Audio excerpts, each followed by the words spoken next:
Mesdames et messieurs, bonjour, bienvenue dans ce nouveau JT de la chaîne A-News Workwell, le média des nouveaux modes et espaces de travail. Alors, toutes les équipes se joignent à moi, bien sûr, pour vous souhaiter une bonne et heureuse année à toutes et à tous. Embarquement immédiat vers le futur en ce tout début d'année 2022 à la découverte d'un gratte-ciel qui pourrait bien répondre aux plus grands défis climatiques de ce siècle. En images, voici l'Urban Sequoia, un projet bâtiment capable de capturer 1000 tonnes de CO2 par an, l'équivalent de 48 500 arbres. Imaginé par le cabinet d'architecture SOM, basé à Chicago, cette immense tour composée d'algues et de biomasse en façade s'inspire tout simplement des process naturels et des écosystèmes qui régissent nos forêts depuis des millénaires, séquestrant le carbone en produisant des biomatériaux pour créer un environnement urbain résilient. Démultiplié, ce poumon vert pourrait ainsi devenir une source intelligente de biocarburants pour alimenter les systèmes de chauffage, les voitures, l'industrie. À l'heure où les experts prédisent 230 milliards de mètres carrés de parcs immobiliers supplémentaires d'ici 2060 pour répondre à la croissance de la population urbaine, rappelons qu'aujourd'hui le bâtiment génère près de 40% des émissions mondiales de CO2. C'est dire l'enjeu qui se dessine pour les prochaines décennies. Domino, Zanzibar défie les hauteurs. Au chapitre des projets visionnaires, en voilà un qui pourrait bientôt devenir le deuxième plus haut d'Afrique subsaharienne. Cap sur l'archipel tanzanien, un paradis tout trouvé pour l'architecte Jean-Paul Cassia et sa tour Domino Zanzibar, dressée sur 70 étages au cœur de l'océan Indien. Commandé par le gouvernement tanzanien pour rebooster l'économie touristique de la destination post-Covid, l'ensemble impliquera la création d'une île artificielle reliée à Zanzibar par un pont de plusieurs kilomètres et la réalisation d'une structure rappelant d'un coup d'œil les célèbres petites pièces rectangulaires montées en cascade. À quelques brasses du site de Stone Town inscrit à l'UNESCO, Zanzibar Domino accueillera une marina, des hôtels de luxe, 50-60 appartements, un spa, une chapelle de mariage privé ou encore un terrain de golf. L'ensemble nécessitera une enveloppe de plus d'1 milliard d'euros, l'équivalent de plus de 60% du budget annuel de l'archipel sur la période 2021-2022. Sa construction, orchestrée par l'agence Icassia, l'investisseur écossais Crowload Management et le groupe tanzanien AICL, concurrencera la tour iconique, un projet pharaonique qui émerge des sables d'Égypte, et la tour Leonardo à Johannesburg en Afrique du Sud. À l'image des tours du haut signés Jean Nouvel, les projets les plus ambitieux fleurissent également dans l'Hexagone. Retour dans le 13e arrondissement de Paris à la découverte de ces étonnantes jumelles tout juste livrées 6 ans après le feu vert de la ville de Paris. Admirés autant que décriés, les voilà fièrement dressés et penchés sur les bords de la Seine, sur respectivement 180 et 122 mètres de hauteur, principalement occupés par le groupe BPCE. Porté par le promoteur Ivanhoé Cambridge, cet ensemble d'envergure offre aux 9000 collaborateurs du groupe bancaire un environnement pensé selon les nouvelles pratiques du travail hybride, sur quelques 106 000 mètres carrés de surface globale, dont 97 000 dédiés aux bureaux et aux lieux de convivialité.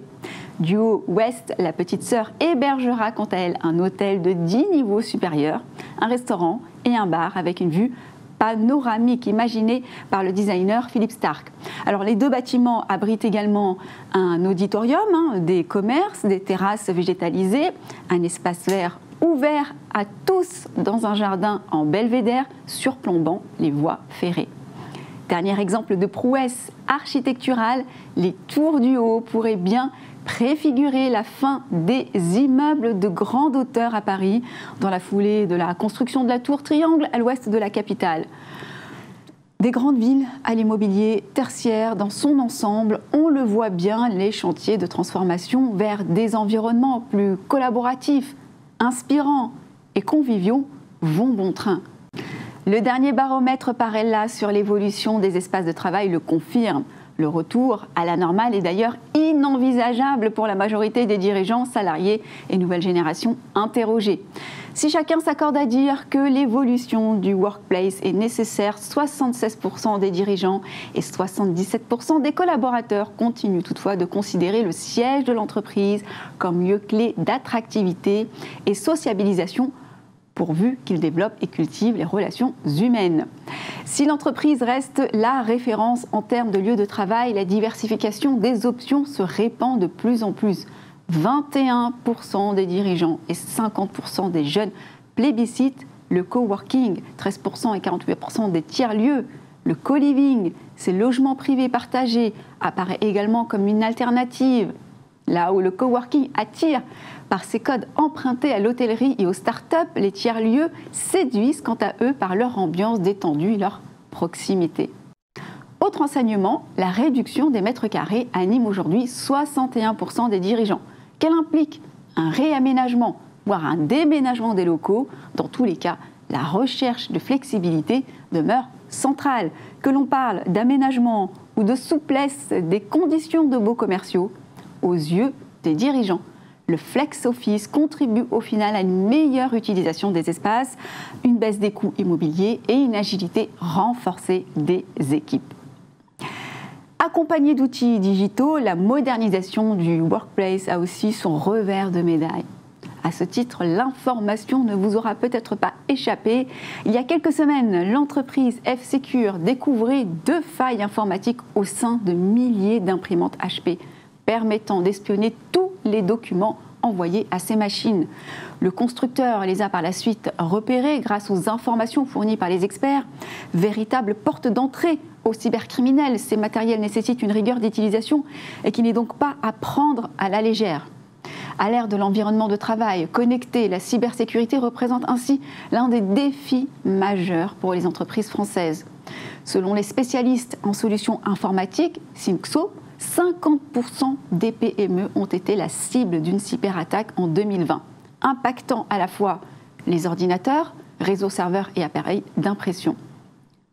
Plus complexes et plus puissants, ces derniers sont donc plus susceptibles de présenter des vulnérabilités.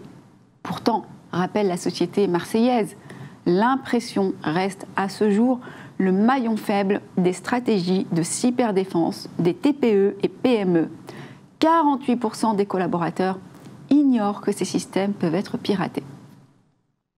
Interception des informations envoyées sur le réseau vers les MFP, exfiltration de documents, vol de disques durs, pénétration dans le réseau interne de l'entreprise, les conséquences peuvent être lourdes, voire fatales pour l'économie et l'image de l'entreprise.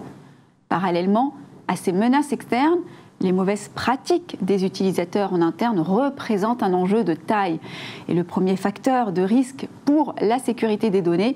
Alors, selon une étude par exemple réalisée en 2019 par Cocirca Landscape, 32% des incidents de sécurité liés à l'imprimante ont été causés par des collaborateurs à cause de documents laissés sans surveillance au sein de l'équipement, d'impression à partir de lecteurs USB non sécurisés ou encore de stockage de documents sensibles sur le disque dur. Fort heureusement, des solutions existent pour se prémunir au maximum des cyberattaques, en optant pour des solutions d'impression avancées et bien sûr l'adoption de bonnes pratiques à inscrire dès cette année sur la feuille de route stratégique.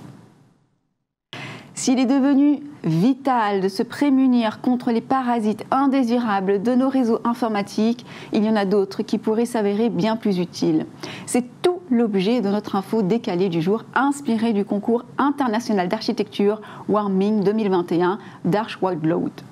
L'édition 2021 qui est proposée aux étudiants et professionnels de l'architecture, de la planification, du design, de concevoir l'avenir du bâti dans un contexte de changement climatique, a notamment récompensé le projet 2101 Town Parasite, un concept d'immeuble unique qui, comme son nom l'indique, invite les parasites au cœur même de nos bureaux. Pour ce faire, les designers ont imaginé un réseau sophistiqué de collecte des déchets récoltés à tous les étages. Une fois rassemblés sur le toit de l'immeuble, le processus de transformation peut commencer grâce aux parasites qui transforment les composants organiques en déchets secs, pouvant servir d'engrais pour les végétaux en terrasse ou en biogaz. permettant de générer chaleur et électricité au sein du bâtiment. Pour les architectes, l'avenir des infrastructures n'est donc pas de démolir ni de construire à tout va, mais d'adopter une approche plus passive et parasitaire pour minimiser les consommations d'énergie supplémentaires et permettre un fonctionnement autonome, propre et durable du bâtiment.